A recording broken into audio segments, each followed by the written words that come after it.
जय भीम जय मूल निवासी एमएनटी न्यूज नेटवर्क में मैं शैला आपका स्वागत करती हूँ। 10 फरवरी 2021 को केंद्रीय गृह राज्य मंत्री जी किशन रेड्डी ने राज्यसभा में भारतीय जेलों में बंद कैदियों के बारे में लिखित जानकारी दी।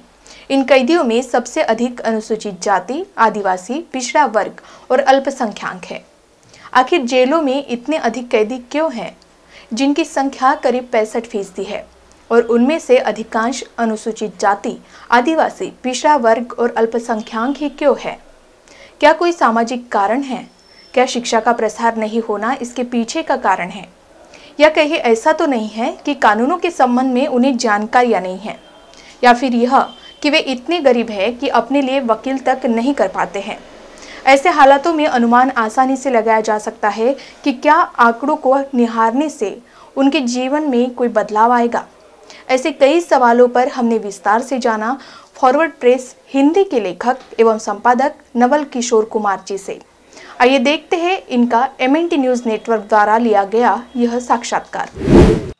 नवल किशोर कुमार जी, आपका बहुत बहुत स्वागत है एमएनटी न्यूज नेटवर्क में। हाल ही में अभी राज्यसभा के एक सांसद सैयद नासिर हुसैन, उन्होंने एक तारांकित प्रश्न पूछा और वो केंद्रीय गृह मंत्री से पूछा था, गृह मंत्रालय से पूछा था। तो गृह राज्य मंत्री जी किशन रेड्डी ने उनको सवाल का वो जवाब दिया।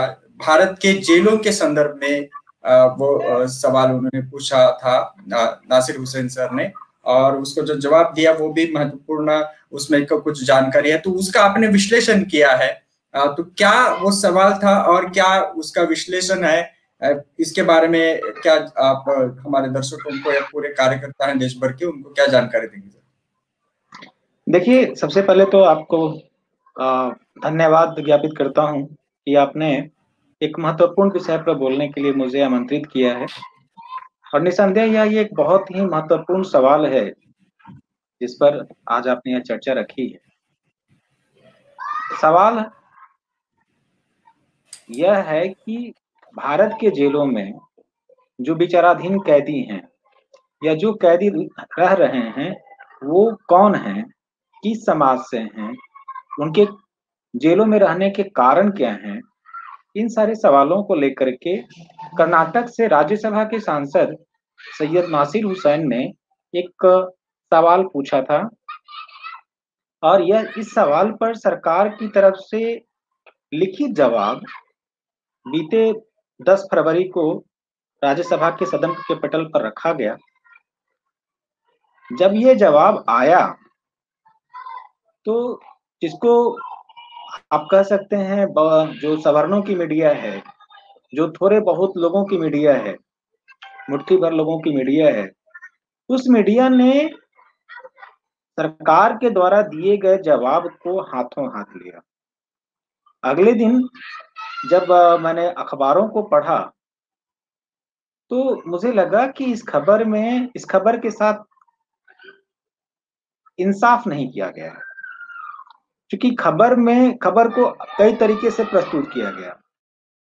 ने बताया कि भारत के जेलों में रहने वाले जो हैं 67% हिंदू हैं, और तकरीबन जितने भी महत्वपूर्ण अखबार थे सबने इसी हेडिंग के साथ इस खबर को पब्लिश किया कि भारत में सबसे अधिक जो है वो हिंदू कैदी हैं, और सबने प्रतिशत के साथ ही बताया। इस संबंध में जाने माने मीडिया विश्लेषक अनिल चमरिया जी से मैंने अनुरोध किया कि वो इस खबर को देखें और इसमें क्या कुछ हो सकता है, क्योंकि यदि 67% हिंदू हैं तो उसके बाद का जो उसमें डिवीजन है, जिसका कि कुल संख्या 65% है, जिसमें एससी हैं, एसटी हैं, ओबीसी हैं, वो सब शामिल हैं, तो 67 माइनस 65 बचते हैं 2%। 2% जो आबादी है, जो जेलों में जो लोग रह रहे हैं, भारत सरकार के गृह मंत्रालय के हिसाब से वो अपर कास्ट के हैं। फिर ऐसा क्या है कि सरकार की नजर में जो एससी हैं, जो एसटी हैं, जो ओबीसी हैं, जो डीएनटी कम्युनिटी के लोग हैं, सबके सब हिंदू हैं।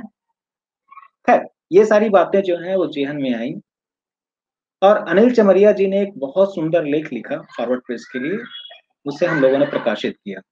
लेकिन एक सवाल बड़ा मौजूद था जब मैंने पूछे गए सवाल को राज्यसभा के वेबसाइट पर जाकर देखा कि सवाल पूछा क्या गया था, या जो सवाल पूछा गया था उसी सवाल का जवाब केंद्रीय गृह मंत्रालय द्वारा दिया गया। जब मैंने राज्यसभा के वेबसाइट के क्वेश्चन सेक्शन में जाकर के उस क्वेश्चन को देखा तो वो अतारांकित सवाल था। 10 फरवरी को उसको टेबल किया गया, सदन के पटल पर रखा गया था और उस क्वेश्चन का नंबर था 1014। उसमें पहला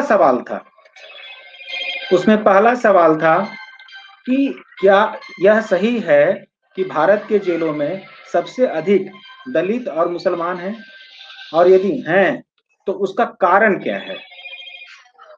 तो जब ये सवाल हमारे संदर्भ में आया तो मैंने सोचा कि भाई आखिर जब सरकार ने जवाब ही नहीं दिया है इस सवाल का, तो खबर तो ये बनती है कि सरकार ने पूछे गए सवाल का जवाब नहीं दिया। तब मैंने क्या किया कि जो प्रश्नकर्ता सदस्य थे सैयद नासिर हुसैन, उनसे मैंने बात की तो उन्होंने भी असंतोष प्रकट किया कि मैंने जो सवाल किया था सरकार ने उस सवाल का जवाब दिया ही नहीं। दरअसल सवाल ये था कि भारत के जेलों में दलित, मुसलमान और पिछड़े वर्ग और आदिवासी वर्ग के लोग अधिक क्यों हैं। खैर, ये सवाल था जिसका जवाब गृह मंत्रालय द्वारा नहीं दिया गया। इसी संदर्भ में मैंने यह लेख लिखा जिसकी चर्चा आपने की है। जी जी जी आगे कोई सवाल हो तो बताएं। जी जी, मैं आपसे ये जानना चाहूंगा कि जैसे आपने लेख में भी लिखा है कि केंद्रीय गृह राज्य मंत्री के जवाब में एक एनसीआरबी का डेटा के बारे में भी जिक्र किया गया है और उसमें बताया गया है कि लगभग जो देश के 1400 जेलें हैं उसमें 4 लाख कुछ 4.33 लाख कुछ कैदी हैं, उसमें से 67% जो है वो विचाराधीन कैदी हैं। इसके बारे में क्या नोटिस करते हैं आप? जो विचाराधीन कैदी हैं वो कौन होते हैं? देखिए, इसका जवाब जो है भारत सरकार ने अब परोक्ष रूप से दिया है। ये जो जेलों में बंद हैं उसमें 65% जो लोग हैं वो या तो SC SC ST OB SC SC ST OBC DNT community के लोग हैं। तब यहाँ कोई सवाल बचता नहीं है कि वो कौन लोग हैं। सवाल ये है कि वो अंडर ट्रायल जो प्रिजनर्स हैं वो क्यों हैं, कारण क्या है। देखिए, सबसे पहले तो हमें जो इसके सामाजिक कारण है उसको समझने की आवश्यकता है। जी, क्योंकि भारत में जाति व्यवस्था है और जाति व्यवस्था के आधार पर ही संसाधनों का बंटवारा है। आप देखेंगे कि जो SC कम्युनिटी के लोग हैं, जो ST कम्युनिटी के SC कम्युनिटी के लोग हैं या फिर जो DNT के लोग हैं, उनके पास जमीन का वितरण अलग अलग तरीके से है। जैसे किसी के पास थोड़ा सा है, किसी के पास कुछ भी नहीं है। लेकिन कुल मिलाकर आप देखेंगे तो ये जो वंचितों का जो समूह है उसके पास जमीन पर अख्तियार नहीं है, रोजी रोजगार के साधन नहीं है। आप शहरों की बात छोड़ दीजिए, गांवों में भी अब पहले जैसे हालात नहीं रहे। गांव में पहले होता था कि आदमी मजदूरी कर लेता था और कुछ ना कुछ अपने घर को चलाने के लिए अनाज जो है वह अर्जित कर लेता था। अब पहले जैसे हालात रह नहीं गए। जब चारों तरफ बेरोजगारी की स्थिति है, गरीबी की स्थिति है, वैसे में यदि कोई घटना घटती है, कोई आपराधिक घटना घटती है, तो उसके लिए सबसे ज्यादा जिम्मेदार मान किसको लिया जाता है? जो गरीब। ऐसे भी कहावत है भारतीय समाज में, जो कमजोर है वही अपराधी है, जो कमजोर नहीं है वह अपराधी नहीं है। क्योंकि उसके पास इंसाफ पाने के या अपने लिए इंसाफ को अपने पक्ष में करने के तमाम जो उपकरण हैं, तमाम जो सुविधाएं हैं, महंगे से महंगा वकील कर सकता है, लेकिन जिसके पास पैसे नहीं है। मैं इसको कुछ एग्जांपल्स के साथ आपके साथ रखना चाहता हूं, आप सभी दर्शकों के साथ। मैं बिहार से आता हूं और बिहार में शराबबंदी है और जिन दिनों जब शराबबंदी लागू की गई तो बड़ी संख्या में अनुसूचित जाति के लोगों को शराब बेचने, शराब पीने, शराब का उत्पादन करने के जैसे आरोपों में गिरफ्तार किया गया। 2017 की बात है, मैंने एक खबर लिखी उस वक्त मैंने पाया कि स्पेशली केवल पटना में तकरीबन 15,000 से अधिक में मुकदमे दर्ज किए गए थे और उनमें से 9,000 लोग जेलों में थे। बाकी को तो जमानत मिल गई थी, लेकिन 9,000 जो लोग थे वो जेलों में थे। उनका अपराध क्या था? क्योंकि उनका अपराध था कि वो शराब बेच रहे थे, या तो शराब पी चुके थे, इसी तरह के आरोप में थे। और वो जितने लोग जेलों में बंद थे, वे सब के सब अपने परिवार में आय अर्जन करने वाले लोग थे। मतलब पूरा परिवार जो है उनकी कमाई पर चलता था। इस तरह से देखें तो सिर्फ पटना में 9,000 परिवार ऐसे थे जिनके घर में आय अर्जन करने वाला कोई बचा नहीं था। फिर मैंने यही पता करने की कोशिश की कि आखिर वो जेलों में क्यों है। मैं कुछ लोगों से मिलने गया और मैंने पाया कि उनके पास पैसे ही नहीं है, जमानत कराने के पैसे नहीं है, वकील को देने को पैसे नहीं है। क्योंकि जो कानून बनाया गया है शराबबंदी कानून, ये उतना टफ कानून है, इतना हार्ड है कि एक गरीब आदमी जो है अपने लिए जमानत हासिल नहीं कर सकता। एक एग्जाम्पल मैंने आपको दिया कि क्यों हैं ये इस समाज के लोग। मैं ये नहीं कह रहा हूं कि शराब बात है या शराब पीना सही बात है, मैं इन कारणों में नहीं जानना चाहता। आप शराबबंदी छोड़ जी दीजिए, शराबबंदी के पहले जितने सारे मामले थे, आप छत्तीसगढ़ के मामलों को देख लीजिए। दंतेवाड़ा में जिस तरीके से आदिवासियों को परेशान किया जाता है, उनको गिरफ्तार करके सीधे जेल में डाल दिया जाता है, कोई पूछने भी नहीं जाता है कि किस कारण इनको गिरफ्तार किया गया है। उनके पास तो पैसे भी नहीं है। और अभी जब से यूएपीए कानून आ गया या फिर रासुका जैसे कानून जब लोगों पर बेवजह डाल दिए जा रहे हैं, वैसे में इस बात की संभावना बढ़ जाती है कि अंडर जी ट्रायल्स जो प्रिजनर्स हैं वो कौन लोग हैं, क्यों हैं। बड़ा सवाल उठता है कि आखिर कारण क्या है कि उन्हें लीगल सपोर्ट नहीं मिल पा रहा है। क्योंकि भारत में एक कानून है, भारत में एक प्रावधान किया गया है, वो भी सुप्रीम कोर्ट के आदेश के हिसाब से, कि हर राज्य में लीगल एड प्रोवाइड किया जाएगा यदि कोई गरीब है तो। यदि कोई आदमी अपने लिए वकील हायर नहीं कर सकता तो सरकार उसको वकील उपलब्ध कराएगी। लेकिन आप देखेंगे कि कागजों में तो ये प्रावधान है, लेकिन हकीकत में ये कानून काम नहीं करता। या तो लोग डिमांड नहीं करते हैं क्योंकि उनको पता ही नहीं है कि हमारे लिए ऐसी जी व्यवस्था भी है। तो मुझे लगता है कि यह एक व्यवस्था का भी सवाल है, जी सामाजिक सवाल तो है ही, व्यवस्था का भी सवाल है, और जाति का सवाल तो है ही। जैसे मान लीजिए जी कि यदि कोई अपर कास्ट का व्यक्ति यदि किसी कारण से जेल में चला जाता है तो उसको सपोर्ट करने वाले बहुत सारे लोग हैं, उसको जमानत दिलवाने वाले बहुत सारे लोग हो जाएंगे। लेकिन यदि कोई गरीब, यदि कोई एससी कम्युनिटी का या कोई एसटी कम्युनिटी का, कोई ओबीसी समाज का चला जाए तो वहां पर उसको जमानत दिलवाने वाला कोई नहीं होता। जमानत देने में के समय जो है बेल बॉन्ड भरना पड़ता है, बेल बॉन्ड भरने वाले लोग नहीं मिलते हैं। तो और भी बहुत सारे सवाल हैं।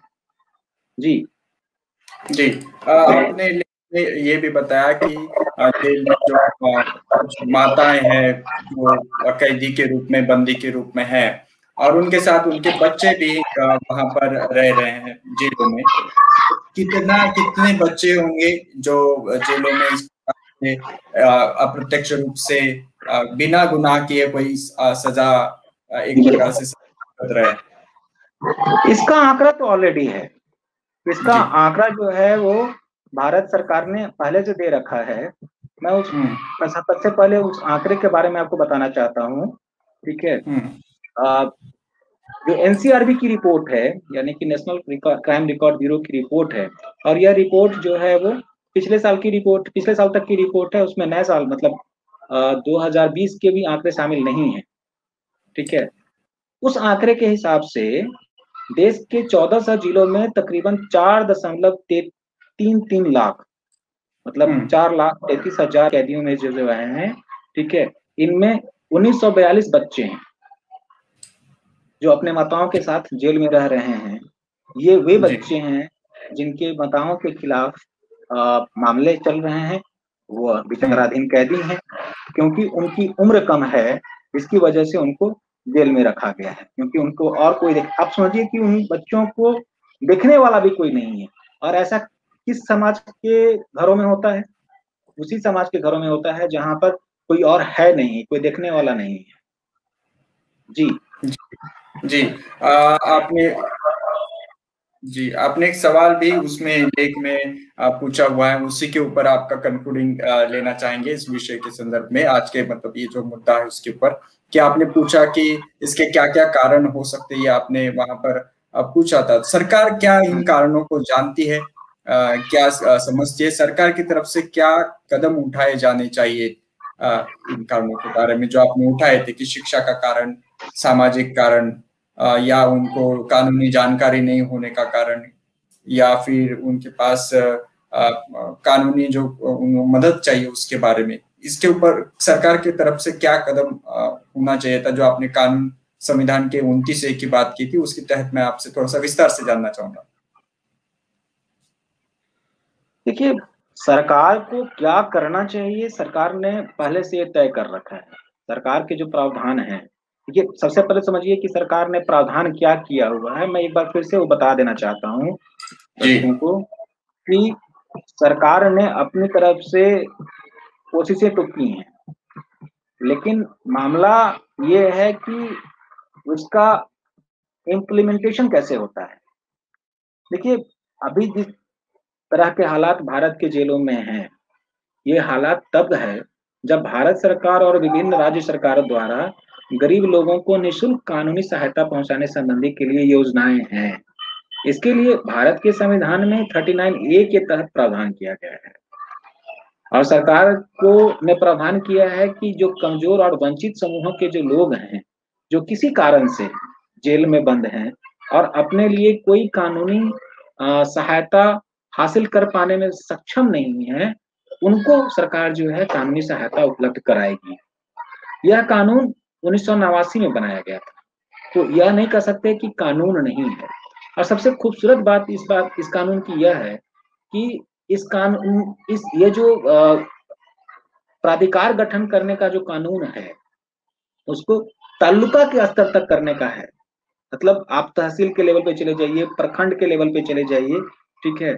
लेकिन सवाल ये है कि इस प्रावधान का इम्प्लीमेंटेशन कैसे होता है, कौन लोग हैं करने वाले, यह एक बड़ा सवाल है। आमतौर पर लोग जब इन प्राधिकार के लोगों से जब मेरी बात होती है, खास करके बिहार और यहाँ दिल्ली के जो विधिक प्राधिकार के लोग, इनके लोग हैं, उनसे जब मेरी बात होती है तो कहते हैं कि हमने लोक अदालतों का गठन का आयोजन करते हैं, उसमें बड़े मामले, कई सारे मामले आते हैं जहां हम हाथों हाथ जो है उनका निपटारा करते हैं।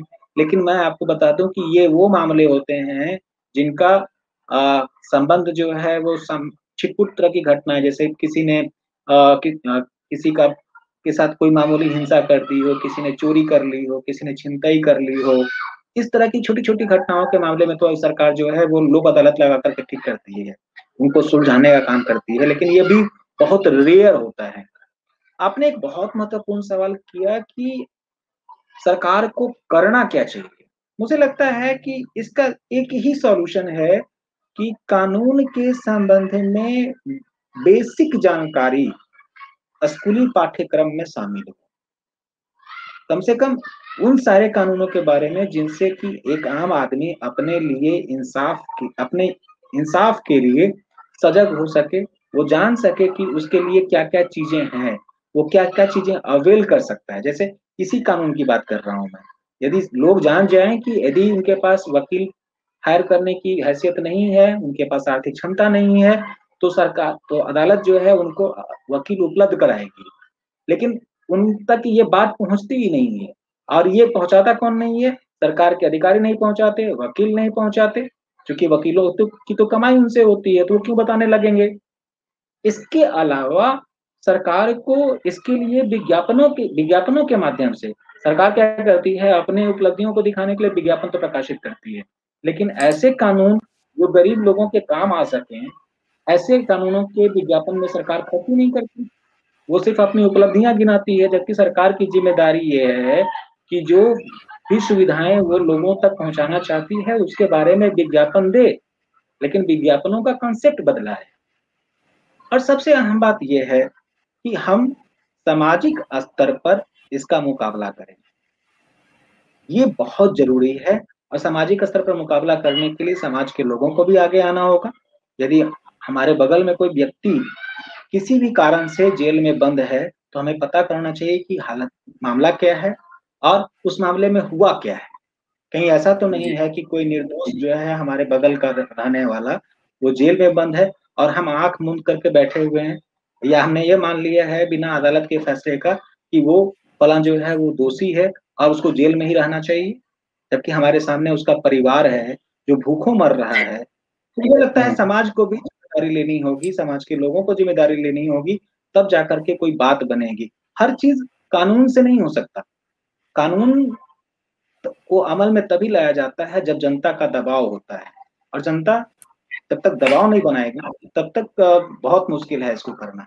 जी जी जी। एक जुड़ा हुआ सवाल आखिरी आपसे जानना चाहेंगे कि आपने बताया कि बहुत सारे जो बंदी हैं वो विचाराधीन अंडर ट्रायल हैं, मतलब उनकी संख्या बहुत हम्म ज्यादा है। तो क्या हम्म आपको ये लगता है कि जो सहायता तो उनके पास नहीं है, कानूनी सहायता उनको नहीं मिल पा रही है, लेकिन ये भी देखा जाता है कि अभी जो कोर्ट के फैसले हैं वो भी बहुत देरी के बाद होते हैं, या उन पर सुनवाई बहुत देरी के बाद होती है, लंबित होते हैं। क्या इसके बारे में क्या कोई आंकड़े हैं या कोई जानकारी आप बता पाएंगे? देखिए, ये कुल मिलाकर के आपने जो सवाल किया है वो मामला है कि अदालतों में जो लंबित मामले हैं वो कितने हैं, और ये इसका आंकड़ा भी जो है सुप्रीम कोर्ट पहले से जारी कर चुका है। ठीक है, जैसे 1 फरवरी 2020 तक जो है भारत के विभिन्न न्यायालयों में तकरीबन 3 करोड़ 65 मामले जो हैं वो लंबित हैं। और ये लंबित क्यों हैं? क्योंकि सुप्रीम कोर्ट के मुख्य न्यायाधीश द्वारा बार बार यह कहा जाता रहा है कि भारत में जजों की संख्या कम है। एक तो कारण ये है, लेकिन इससे भी बड़ा कारण जो है वो सामाजिक कारण है, सामाजिक भेदभाव का कारण है। मैं इसका एक एग्जाम्पल आपको देना चाहता हूँ। जी बथानी टोला नरसंहार, बिहार में नरसंहार कई सारे हुए हैं, सब बथानी टोला भी है, लक्ष्मणपुर बाथे नरसंहार भी है। कई सारे नरसंहारों के मामले में जब पटना हाई कोर्ट ने सारे अभियुक्तों को बरी कर दिया, तो जो पीड़ित पक्ष था वो सुप्रीम कोर्ट पहुंचा। खास करके मैं संदर्भ देना चाहता हूँ बथानी टोला मामले। बथानी टोला मामले में दिसंबर 2012 में मामला सुप्रीम कोर्ट में दाखिल किया गया। तब से लेकर के अब तक सिर्फ 2 बार उस मामले की सुनवाई हुई। पहली बार जब मामले की सुनवाई हुई तो उसमें कहा गया कि राज्य सरकार को नोटिस भेजा जा रहा है, ये काम हुआ। और तीसरा जब उसमें ये हुआ, हियरिंग हुई, जब तीसरी हियरिंग हुई तो उसमें सुप्रीम कोर्ट ने कहा क्योंकि ये मामला बड़ा है और इसमें कम से कम 5 जजों का बेंच बनेगा, एक बड़ा पैनल जो है इस मामले की जी सुनवाई करेगा। आपको जानकर आश्चर्य होगा साथी कि 2013 के बाद आज तक उस मामले में कोई हियरिंग नहीं हुई है। बथानी टोला के मामले में जी चूंकि इसमें क्या किया गया है, सारे मामलों को क्लब कर दिया। मैं सिर्फ एक एग्जाम्पल बता रहा हूँ। जी अब जी इसके कंपेरिजन में आप दूसरे मामले देख लीजिए। कई सारे मामले ऐसे आए हैं, जैसे अर्नब के मामले में देख लीजिए। अर्नब के मामले में सुनवाई करने के लिए सरकार के पास जज उपलब्ध हैं। इसके पहले कई सारी घटनाएं हुई, मैं सिर्फ अर्नब की बात ही नहीं कर रहा हूँ, और भी कई सारे मामले आए हैं जिसमें एक दिन के अंदर में सुप्रीम कोर्ट ने कॉग्निजेंस लिया और अपना फैसला सुनाया। अभी किसानों के मामले में सुप्रीम कोर्ट ने बिना किसी हस्तक्षेप के खुद ब खुद एक्शन लिया। तो सवाल जी ये है कि हमारे मामले में, हमारे लोगों के मामले में अदालतों के में एक संवेदनहीनता है। यदि कोई एसटी कम्युनिटी का, मान लीजिए कोई आदिवासी जो है छत्तीसगढ़ में या मध्य प्रदेश के इलाकों में किसी कारण से विचाराधीन कैदी है, तो उसके मामले की सुनवाई ये नहीं करते हैं, उसको उसमें कॉग्निजेंस ही नहीं लेते हैं, उसको कंसीडर ही नहीं करते हैं कि कोई मामला भी है। यदि कोई जेल में पड़ा है तो पड़ा है। तो मैं ये कह रहा हूँ कि ये मामला सामाजिक मामला भी है। इसके लिए भी समाज के लोगों को अपनी बात कहनी चाहिए, अपनी खास करके उन जनप्रतिनिधियों को जो उनकी नुमाइंदगी करते हैं। अभी तो एक बहुत बड़ा आंकड़ा सरकार ने दे दिया कि भाई जी 65% जो है वो SC ST और ओबीसी कम्युनिटी के लोग हैं। तो ये जो जो राजनीतिज्ञ इन वर्गों की राजनीति करते हैं, क्या उनको ये सवाल नहीं उठाना चाहिए कि क्यों है ऐसा? जी मुझे लगता है कि आवाज उठाई जाने चाहिए, सवाल पूछे जाने चाहिए, और तभी मुझे लगता है कि कोई ना कोई एक जी राह निकलेगी।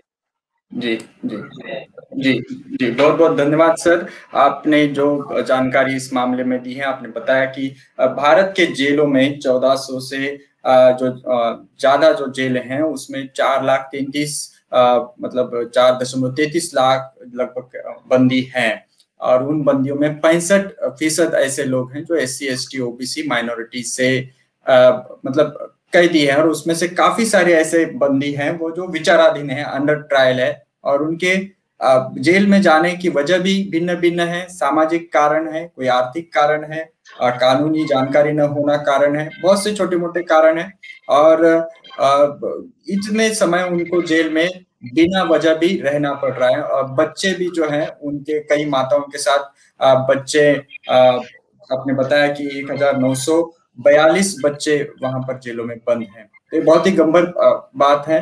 बहुत बहुत धन्यवाद सर, MNT न्यूज नेटवर्क की ओर से। पुनः हम ऐसे ही महत्वपूर्ण विषय पर आपकी राय लेंगे, जानकारी लेंगे। जी, थैंक यू वेरी मच। जय भीम, जय शुक्रिया। महाराष्ट्र।